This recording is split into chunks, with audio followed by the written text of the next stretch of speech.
Hello, friends. Welcome to episode 1484 of the Locked On Hawks podcast. I am your host, Brad Rowland, coming to you on a Thursday evening into Friday to begin the month of June. And I also want to encourage you at the top of the podcast to make Locked On Hawks your first listen each and every day. Please subscribe to the podcast on Apple, Spotify, YouTube, and anywhere you get your podcasts. Today's show will be myself and Ben Pfeifer, the conclusion of a long conversation that we had about the NBA draft.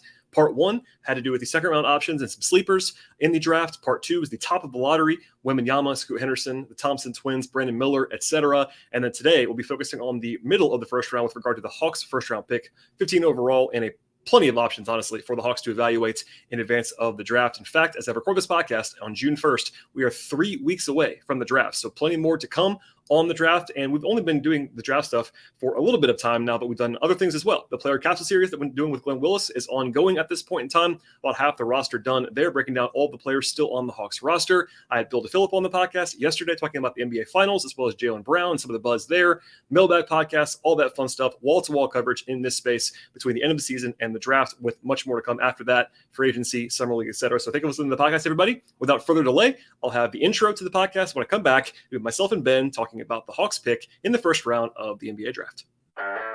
You are Locked On Hawks, your daily Atlanta Hawks podcast, part of the Locked On Podcast Network. Your team every day.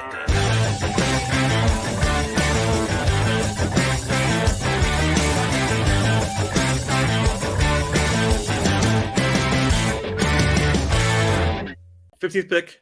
They're going to get Cason Wallace. Well, as discussed before at the very top of this conversation, it's an embarrassingly long list, but it kind of has to be really long because of where they're picking. And I do think that reasonably the Hawks could probably pick 20 guys. And I was gonna say, how many guys do you have on your list that you think they could actually get? It's still early in the process, and they haven't even come back really from the comp. I mean, they haven't done a team, as we're talking, they haven't done a team workout in like 2 weeks. So my intel is not quite there yet. So I'm intentionally casting a wide net right now. Mm-hmm. But I mean, it really is. It's like 20, especially when you factor in the guys that could fall. And part of that is the last 2 years, the Hawks have had guys fall to them that weren't supposed to fall to them. So you have to always keep that in mind. Picking in that range, 15 to 22 is guys will fall, is the AJ Griffin zone, that. It's literally happened. So it's literally happened to them 3 times in the last 6 years in the first round. Was it with John Collins? John Collins. Yeah. They were shocked he fell to them, and everybody admitted that on the night of the draft. They were like, we had him way higher. He just fell to us. And then the last 2 years with AJ and Jalen. And look, maybe that is pick a guy. I mean, some of the candidates for that, just guys who I think are going to be gone. If I have to guess, they should go 3 Duke wings in a row. Well, that's been the joke recently, is the Dariq Whitehead thing. But okay, I think Anthony Black's going to be gone when the Hawks pick. I think Cason Wallace is going to be gone when the Hawks pick. I think Grady Dick's going to be gone when the Hawks pick. Those are the 3 guys. I mean, besides Jarris and Hendricks and Whitmore, I think they're going to be gone. Would I fall on the floor if one of those guys fell to the Hawks? No, because that's just what happens sometimes. And then you get the whole other group of Obi Buffkin and Jordan Hawkins and Jalen Hood-Schifino and Nick Smith and Keyonte George, Bryce Sensabaugh, Chris Murray, Derek Lively. I have 20 guys who I'm okay. Even Bilal. Because I love Bilal. Bilal's my people. guy. I like him too, and I keep hearing people in the league that really like him. As far as maybe he could go in the middle of the lottery, or maybe the middle of the first round. I didn't even name Jett Howard. I didn't even name Leonard Miller. Who else am I looking at my list now? Dariq Whitehead, you talked about before. Max Lewis. That's probably it, but that's 18 guys. It's an incredibly long list. I don't know what to make of it. Guys. Do you have, before we get into more practical picks, do you have you can't say Jarris, you can't say Hendricks or Whitmore. Who is the best case scenario guy falls to the Hawks 15 for you? Semi-realistic. Who would you want? Who would you want? I mean, definitely Cason. That's kind of what I think. It's either Wallace or Black for me. More realistic. More realistically, Keyonte, I think. But oh, really? Talk about. So actually, I'm glad you said that because that was a guy I had circled to ask you about because I did a podcast with Brian Schroeder a while ago about candidates. I forgot to talk about him much. What do you think about Keyonte George of the Hawks? Because it's an interesting fit because he is another 6'4" guard. But what do you see there with Keyonte as a player and also potentially in Atlanta? I just think like that would just be like a really good talent get at that point. I think Keyonte, which is a crazy thing to say, like has like a might or probably is like the best shooter in this class. Or at least he's really? up. Yeah, I think he's up there.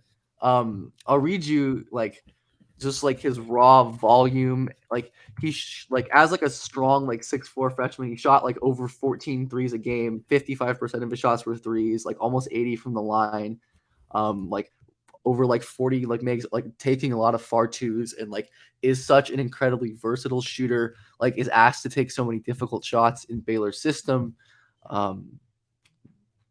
Like is just an unbelievable off and on-ball shooter, and I think was like a little miscast at Baylor as like an on-ball guy when his struggles with like stride length and some flexibility stuff and a little bit of burst issues as well, like, and his handle isn't the best either, like mean that he can't really get separation on the ball a ton and is forced to take a lot of contested shots, which is his most glaring offensive weakness in my opinion.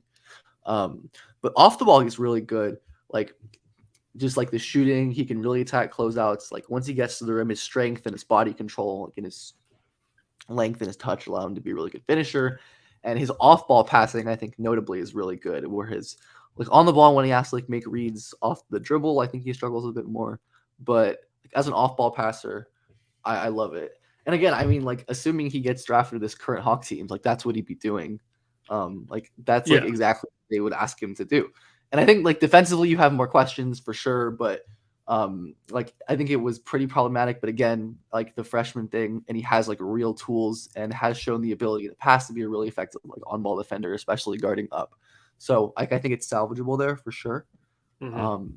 Like that level of shooting and like off-ball creation, I think, along with like the athletic tools and the defensive ceiling, like I mean that's why like I have him like higher than guys like Buffkin and Hawkins and stuff like that.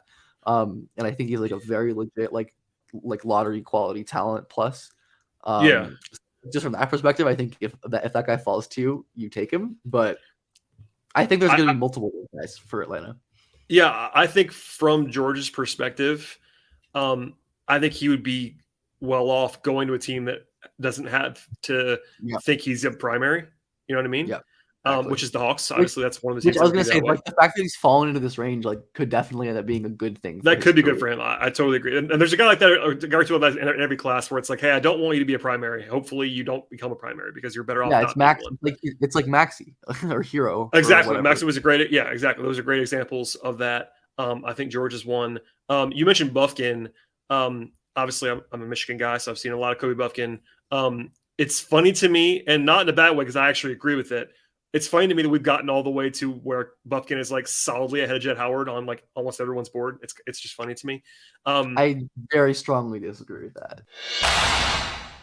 Today's show is brought to you by FanDuel. Make a fast break to FanDuel during the NBA playoffs because right now, new customers get a no sweat first bet up to $2,500. Yes, $2,500 back in bonus bets if your first bet does not win with FanDuel.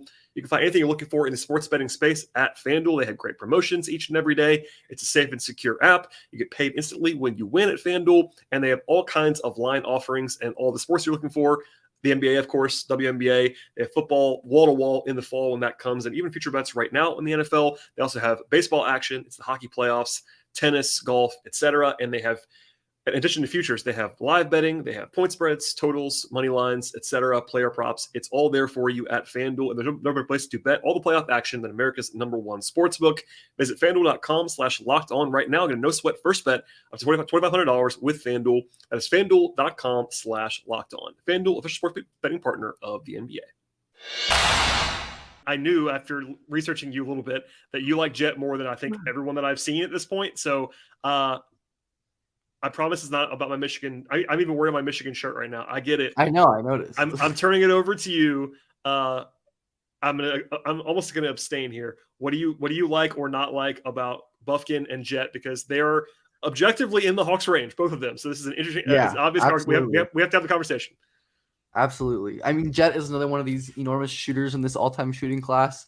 Like the numbers aren't as amazing as like Keyonte or Grady Dick or Brandon Miller or even like that, but they're still extremely, extremely good in terms of just being a giant dude who can shoot pull-ups, has a good handle, can really sprint off any kind of movement and hit threes at a high clip. Again, just the same like age, taking almost 14 threes a game. Again, 64% of his shots were three, 80% from the line. He actually does have pretty similar numbers to Keyonte, which but I don't think he has as impressive of a pre-college shooting track as well, which I think is something that matters too. It definitely does. But yeah, he was kind of a late bloomer, Jett. Yeah, I really liked him at IMG. I feel well. Jett's also just like I'm always going to be mildly biased towards him because like I had him in the lottery like before last season, and I feel very good about that pre-college evaluation. Well, by the way, he's another example of a guy different way than Keyonte George, but I do think Jett's going to be better when he is not the number one guy on his team. For sure. Which he's never going to be that again. I think he'll be in the NBA. He's never going to be that, which is fine. That's what he should be.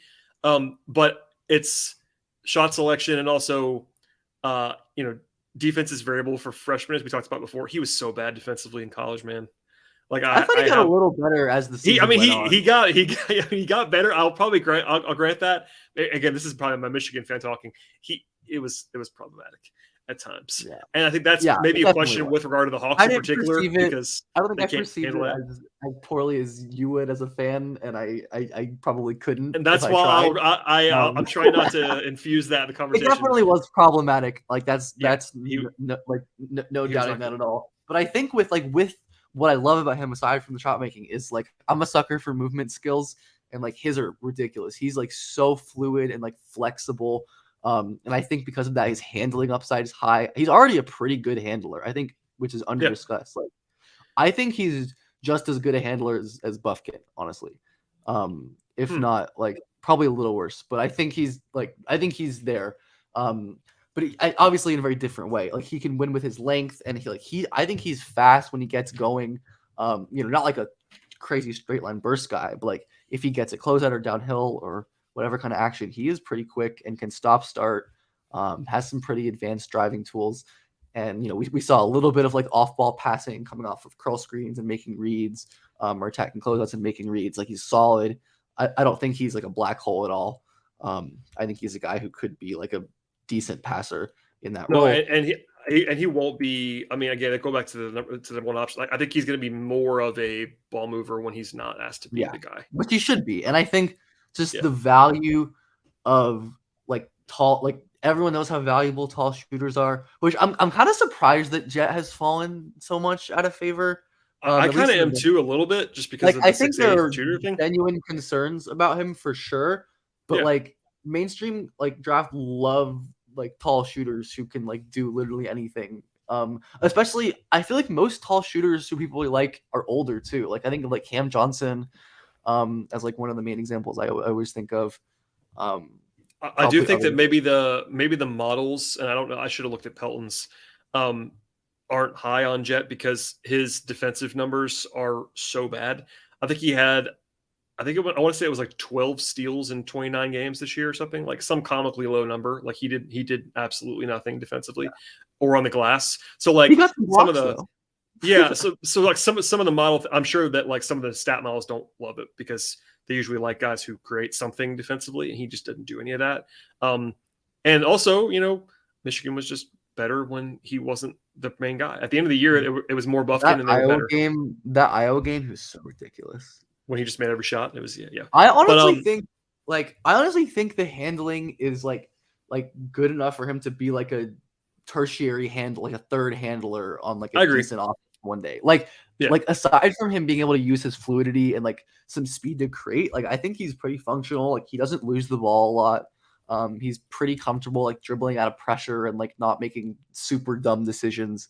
Like you said, the shot selection like can definitely be a problem, but I think also like that was part of his role too, was like to catch, like to get that ball and shoot. Yep. So and also he was the coach's son, which can't be ignored. That's always he's the coach's son. That's actually good. It's part of the weird thing there, but I agree. I have Jett being a reasonable pick in the Hawks range. I don't know if he'd be the guy I take, because I think the Hawks in particular would have a hard time taking a huge defensive liability. So if you don't buy the defense, it'd be hard. Yeah, I think Jett is like a little bit worse than Grady Dick as a prospect. Like, I think he's like that, like definitely a guy who I think is like a top 10 level talent, or like a team could take in the top 10 and I would be like, yeah, that's good. Like, I mean, great. I think Grady Dick's going to be gone, but he's a guy that it seems like he's going to be gone at this point. It seems like it, but he's a guy that, again, could reasonably fall. I wouldn't project it. And the guy I haven't talked about a lot for the Hawks, because awesome. I like him too. And, I think I mentioned this before on a podcast, but early in the year, he got really pilloried for his defense, like in November. And that kind of stuck for people that didn't watch him a lot. But like, he's not a bad defender. Like, he's skinny, but he's kind of. I did a YouTube video on my first YouTube video in forever on Grady's defense, which I really think is quite good. He's long, man. Like I said, that helps. Was maligned for like some poor, like notably like the Champs Classic game. He was really bad on defense. Yeah, like, it was national TV. It was awful. It was right. It is what it is. His first college, well, he was sick on offense in that game. But he cleaned up like the awareness stuff. I think that's definitely his biggest like macro concern, is just like to what level the awareness can be. Like how much of that is going to be scheme dependent or coached out, or how much like there are just defenders who, no matter how much coaching or scheme or whatever, just like aren't very aware and like aren't quick to read the floor as a defender. But Grady's special stuff, he has the best. Yeah, Grady Dick from Kansas has the best hands in the class, I think, as a defender. He is like very like his placement on like digs and like helps over jumping passing lanes, like ripping like post up guys is so good.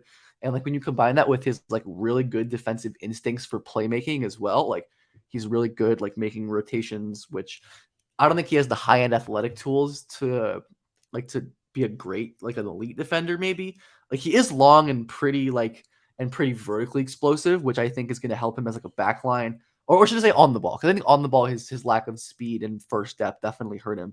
I think he's a very good backline athlete, actually, with his like verticality and like body control in there that he uses as a finisher on offense too. Like there definitely is like a lot of work for him as a defender, but you can say that about a lot of freshmen, as we like keep saying. And I think like there are really like high end defensive traits that are worth a lot, and like make him more than like just a shooter, which he's an incredible shooter, obviously. But yeah, that's still going to be his primary appeal, but he does more than that. I agree. And if he falls to the Hawks, you could argue fit stuff, but I think that'd be a very good pick. I think he would be a great fit for them. I mean, I think he's like kind of exactly what they want. Like, what if Sadiq could defend? Not really. Yeah, or more. I mean, moreover, like, they always want shooting, and with Bogdanovich, who that they just extended, but they could move him if they needed to. And I mean, Grady is just like he never have to dribble on this current Hawks team, and like that's like perfect. Like that's like his one thing. It's like if you ask him to create more than like step back jumpers or pull up jumpers, he's gonna really struggle. But if you can, he's just like a genius off ball mover too, like so good, like timing his cuts and spacing, and like he and Nick Smith are like that, like in like the elite off ball movement skills. But I was actually going to ask you about Nick Smith. So, divisive player, former top 3 or 5 high school prospect, had a very weird, not great year, but super talented. It seems to be like he got the pro day bump that was always coming for him. It seemed like it's deserved. He deserves it. It's funny. I like Nick Smith more in a vacuum than I do for the Hawks. I think he is not a good Hawks fit. That's been my opinion. But what do you make of him as a player? Yeah, I would say for the Hawks, I feel like adding another like small guard who is like best with the ball. Needs the ball. Yeah. I mean, that is exactly why I don't like it for the Hawks. It's just that exactly right there. I think if the shot is good, which I think it is going to be, he's going to be a great off-ball player just because, again, he has those incredible like cutting and passing instincts off the ball. He's just his motor is ridiculous, like on both ends. Like he never stops moving off the ball. It's like super annoying to guard at all times. Like he is a very, very good like potential like upside guard scorer prospect. Like he really is. People have gotten very low on him, which I'm kind of surprised by. I mean, I guess not really. It's coming back. It's coming back now, I think.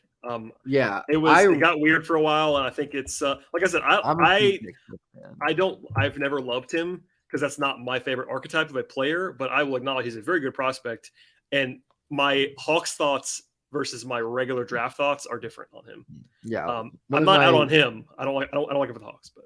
Yeah, one of my buddies now in the league is like, I don't care that he's a combo guard. You're going to like him, and I'm like, I do, like, I do. I must say, hands up. He also had like, not to go way down the rabbit hole, but he had kind of a terrible context this year. Arkansas was not a bad basketball team, but they had no space, and like he was hurt all year. They asked him to do a lot too, like when he was healthy, and he definitely had a lot of like against Alabama, like on the road, I think. Was when he hit like a huge, like really couple big shots and was really good. Like he is like that dude. He really is. I think like for maybe him more than almost anyone, added strength is so like transformative for his game. Again, like he is quite weak, but being underdeveloped physically is so common for teenagers. Oh yeah, where he is definitely behind, but because I think Nick is a quite good defensive prospect. He's really, really quick, great laterally, great getting on screen, super active, like jumping passing lanes, making rotations. Again, the athletic issues and some like awareness stuff will probably like limit his high end, but like that plus his motor make him a really interesting defensive prospect to me, especially if he can add strength. And then again, as like a downhill advantage creator, because his biggest offensive question to me is like, what happens when you can't take a floater anymore? Like he just like does not like to go all the way to the rim. Definitely has struggles when he gets there because of like some vertical issues, especially and strength issues as well. So that's going to be a huge thing. It's like, can you improve that strength and work to be a lot better as like a finisher in that 0 to 3 feet? Because I think he's going to be. I don't really think the shooting concerns are much at all for me. I think he's going to be a good shooter. Like I don't think he's going to be elite, but I also don't think he needs to be. Yeah, he's going to be a good shooter. His like touch scoring is phenomenal. I think he's like, I feel like people have like given him the label as like a slow guy. Like I really don't think so. I just think his strength and like some handling limitations are so bad that like he gets bumped off drives so easily. He struggles to like take angles, but like his like actual first couple steps are like quick, and he is really fast end to end, and he has been. And of course, like lower body injuries are going to have an impact on that.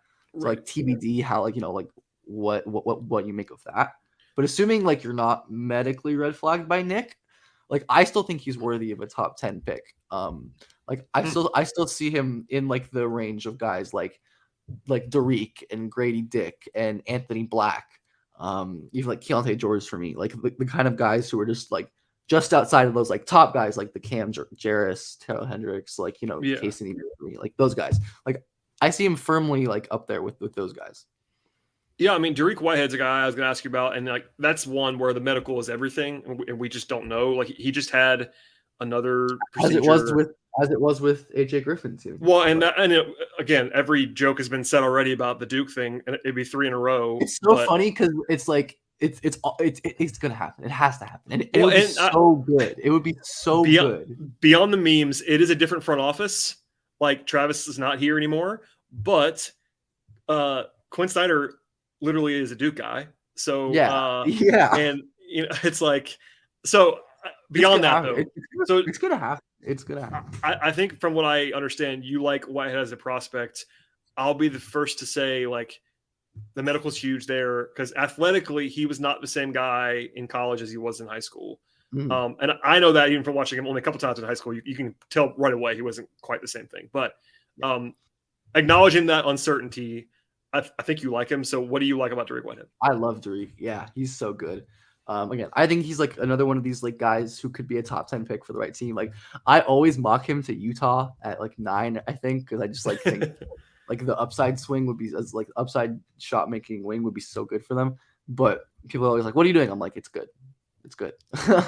Yeah, I mean, it really is all about the medical. I think he is, as you mentioned, like scarily similar to AJ Griffin, a guy who like looked notably zapped of mostly vertical pop for Dariq, where was like an explosive above the rim athlete in high school who really struggled to get up and finish in college, which was like sucked to see and seemed like a pretty obvious byproduct of just like having those lower body and foot injuries and such.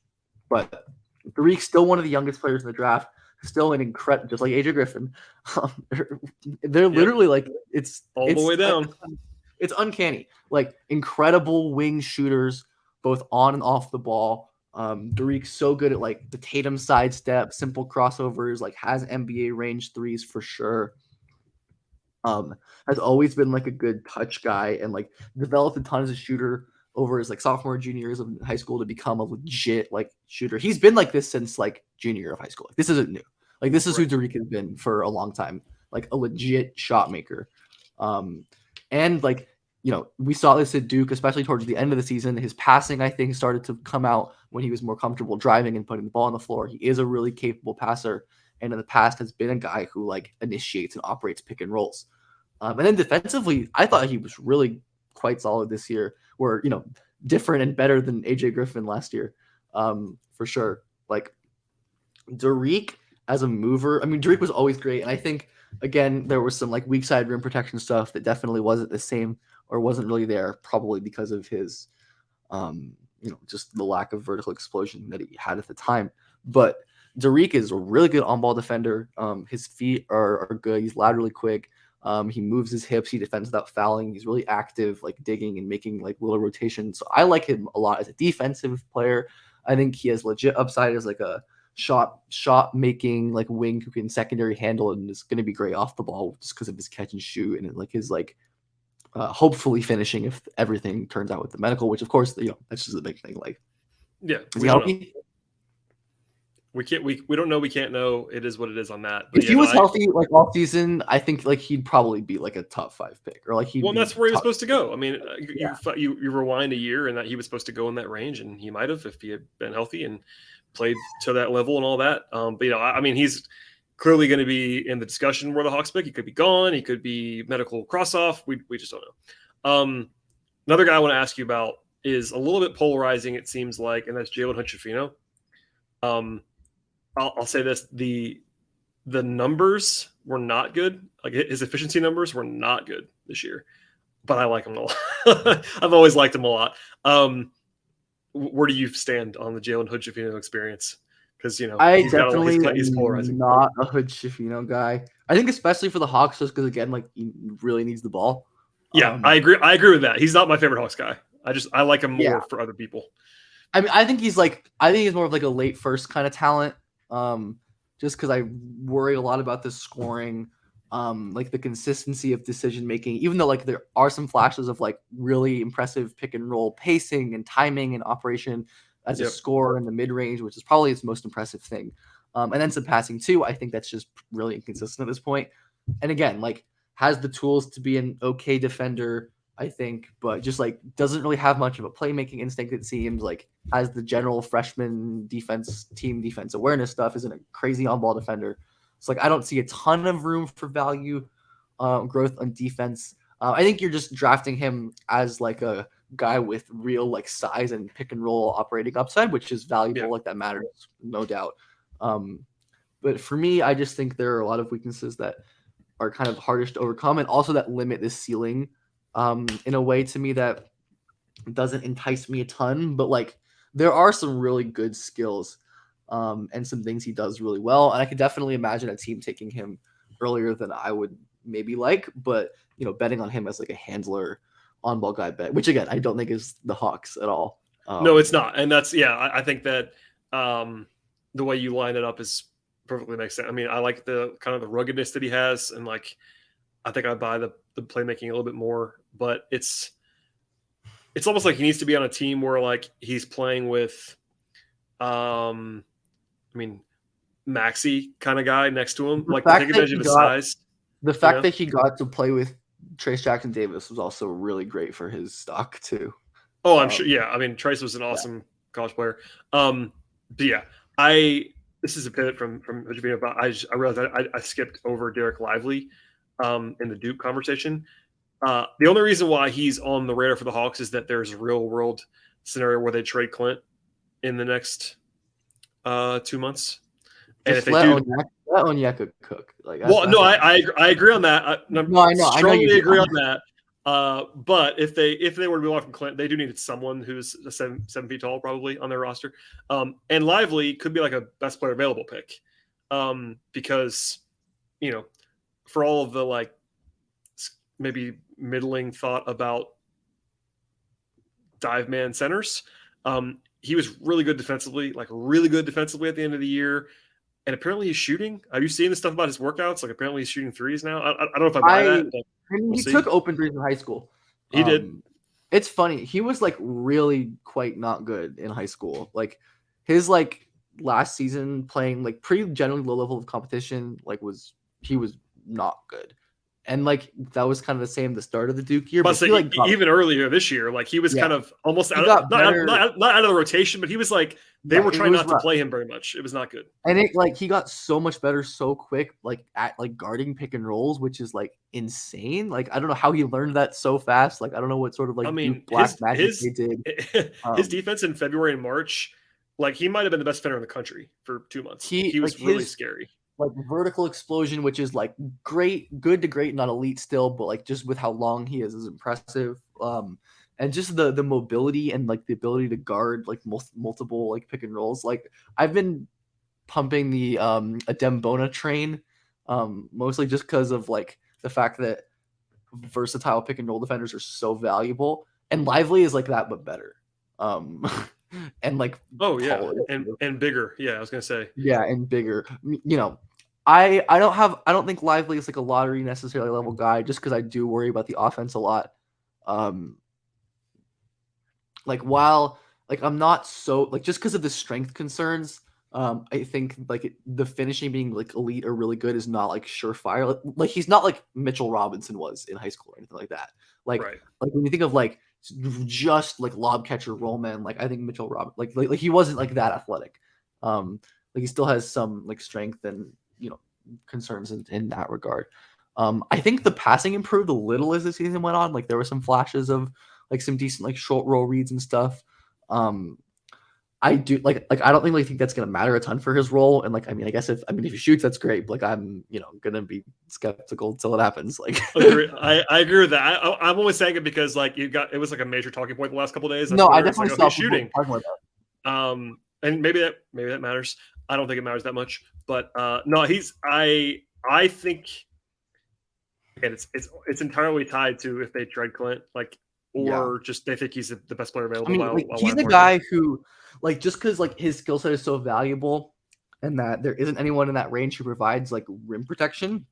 He could be someone that like a team like maybe like Atlanta like reaches, or even like like New Orleans pick before like reaches for.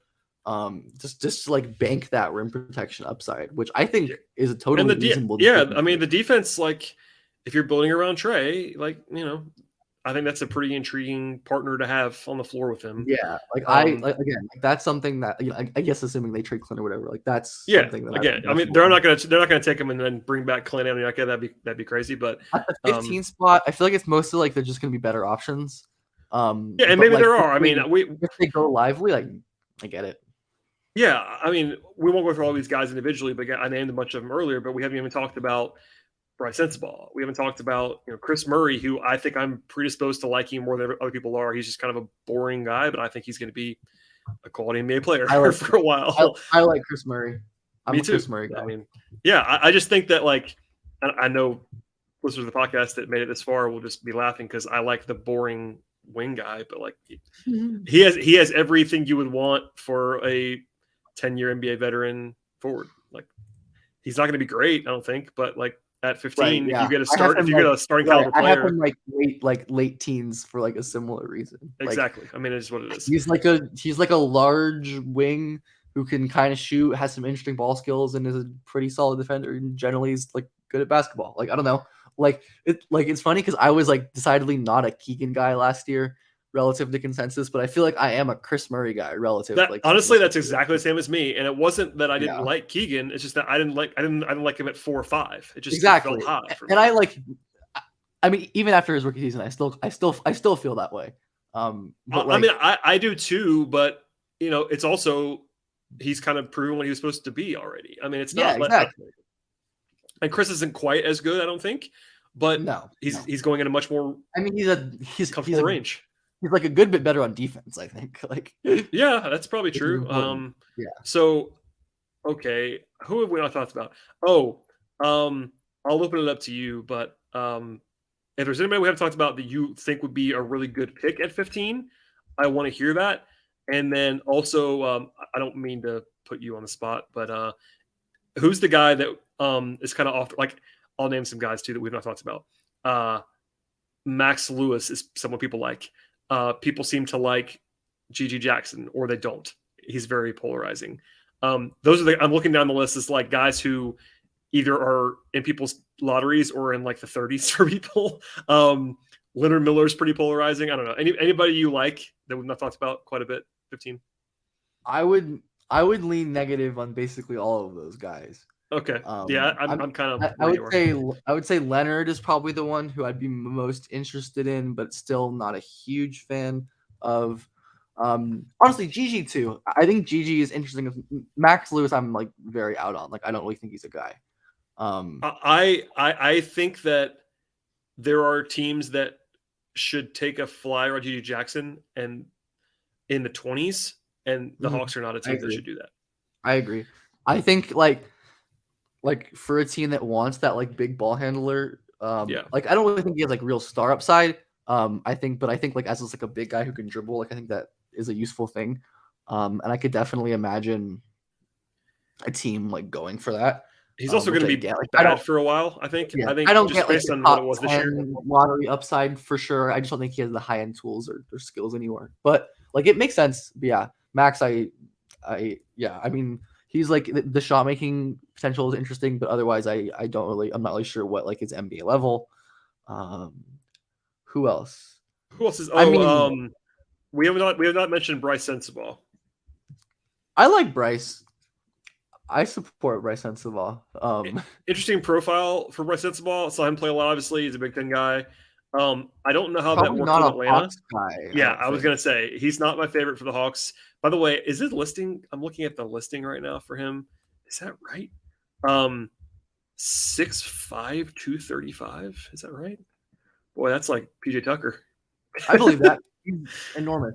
I mean, he is very big, but I was anyway. I don't know. More of an offensive. I mean, it's just a shooter. I mean, not just a shooter, but more. He's one of the guys who I'm always gonna like be afraid I'm too low on because same. Like no matter how bad he is at everything else, like the shot making for his age and like the volume of not only twos but like threes that he takes is ridiculous. Just like a ridiculous mid-range shot making bag with his strength and his craft and his ability to like generate space with his body and his touch and all sorts of different angles. He has flashed in a couple games like some rudimentary like using his handle and his speeds like and his strength like get easier shots, but still like he doesn't really get many easy shots. He's not a passer. He doesn't defend. Like it's like a team that needs like a bucket getter. Like I really want Miami to get him. I think they like very desperately need even like for the regular season, like someone who can just like get buckets. They'd probably get him in they get him in good shape and hopefully he would defend a little bit more and not worry about all that extra stuff. They'd probably turn him into like, I don't know, like a good defender somehow. But yeah, like maybe. Like that's the kind of team that I think would be really good for Bryce, and that even like higher up, you know, if there's a team that fits that criteria or you think that does, that I think that can make sense. Right. I'm with you on that. I mean, I think yeah,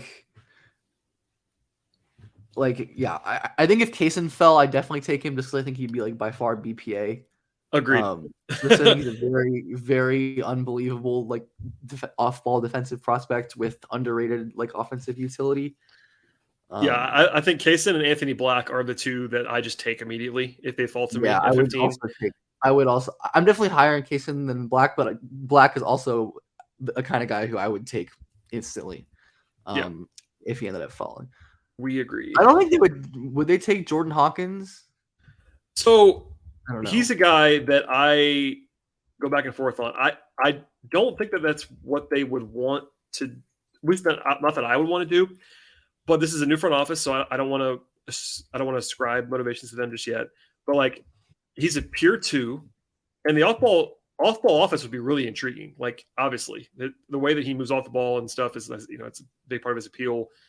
But he's a 2 only size guy. Like, they already have Bogdanovich, they have AJ. Like, I don't know.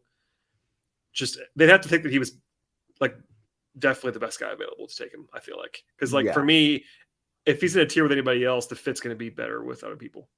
Yeah, I think the last guy that we haven't mentioned who I would consider, I think we briefly mentioned Bilal. Yeah, at least I have him on the radar. I mean, I feel like that's high for him, but like it seems like he has some pretty.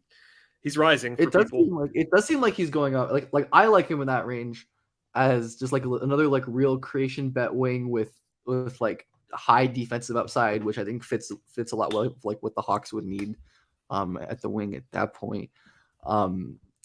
Dominated the like under 21 French competition and then was really great in a smaller role, playing with Wemby in the Pro League as well. Just really impressive cutter finisher with some real handling and burst and kind of creation ability. Can pass the ball as well. Like a really great off ball and with some on ball defensive flashes as well. The shot is, I think, gonna be good enough, I hope. And just probably I think he's like the second or third youngest player in the draft. He's really young. It's Gigi is number 1, and I think he might be 2. I had this written down somewhere. I don't remember what it is now, but he's very young. I know Gigi. I know James Nagy is also really young. Dariq is also really young. Jordan Walsh is really young. I don't know if there's shouts to Jordan Walsh, future Hawk Jordan Walsh. Future Hawk. I'm just announcing that right now. Future Hawk Jordan Walsh. Oh wait, Dariq. Actually, Dariq is younger than what's his name than Bilal. Okay, there you go. Dariq Whitehead, future Hawk. And then the only other under 18, under 18 is Noah Clowney. Oh yeah. 19. So we've covered a lot. Obviously, we could go all night long, but to bring it full circle, I feel like there is a hugely wide range. I think we did a good job of outlining that. Like, there's a lot of different ways the Hawks can go with both their picks, but 15 is obviously more of a high profile thing. But there really are so many different avenues. I mean, we didn't even talk about a couple more guys that like I think would be conceivable. I wouldn't recommend it, but like they could take, I don't know, they could take Noah Clowney. You mentioned him before. They could take Ryan Repair. They could take, I don't know who else there would be. I'm looking at the big boards right now. But anyway, we've covered a lot of ground on those guys. Is there anyone that you just love and you want to mention that we haven't talked about? I think we're probably good, but I want to give you one more opportunity. If there's just like a sleeper or anything crazy you want to mention, feel free. Who's your guy? You always have a guy. Who's your guy? Well, okay, so my guys, Amen is my my guy. Cason is my guy. Probably Dariq as well at this point. Jett for sure. Go Blue. Bilal is one of my guys. Colby Jones is one of my guys. I love Colby Jones. It's just too early for the Hawks. If they were to trade down, if the Hawks traded down, I'd be in. He's just a good player. Agreed. Good player, high field, defense. I am predisposed to liking Colby Jones. How about this? If I was the Hawks, I would be open to, let's say Indiana wants to move 26 and 29 for 15. I would consider doing I would do that. I would probably do that. And maybe targeting Colby Jones at 26. Yeah, who are my other guys? Pochemski is for sure my guy. I love him. Again, going full circle again. Andre Jackson, I love Andre Jackson. I got to travel and I watched him play the last 4 games of the tournament. I was at the regional and the Final Four, and he was a terror in all 4 games. So Eric Gaines is one of my guys. I don't know if he stays in this draft. I think he can go back, but wait, who's there? I'm blanking. Who is Eric Gaines? Eric Gaines. He's like UAB, like the most freakishly athletic guard. Yeah. I got it. I remember that now. That's like my guy in this draft that like that's way down is I love Adam Flagler. Part of that's personal, but I love Adam Flagler. Flagler is cool. Yeah, it's always hard for just like small non-primary guards, but like he's very good. Oh, Toast on a woman. I love Toson is sick. From Princeton. Yes, he's legit good. He was also really good at the combine stuff, like getting a call up from G League. Any really this is where Mark Schindler busts through the screen like the Kool-Aid Man and talk about Jordan Miller. I like Jordan Miller. He's good. Mark was like had him in the top 25 or something at one point in March. I do really like Jordan Miller. He's good. I do too. It'd be a reasonable pick for the second round for the Hawks. Do you know about Wooga? I think the last. Yeah, cap this off by saying I think Wooga Poplar is going to be a first round pick at some point. I can kind of see that at some point is the caveat there, but I can see that. Point. Probably in 3 years. He's just gonna like be like Ochai Agbaji. Okay, yeah, I can see that too. Yeah, I got it. That makes sense. He's already 20. Okay. Anyway, we're off the rails, but Ben, thank you for doing this. Number one, I saw you did a little bit of a thread of all your YouTube videos and things recently, but tell people where they can find all your stuff because I know it's that time of year where you have been doing other podcast appearances and videos and things. So this is like my 5th podcast of the week. It's the best thing ever.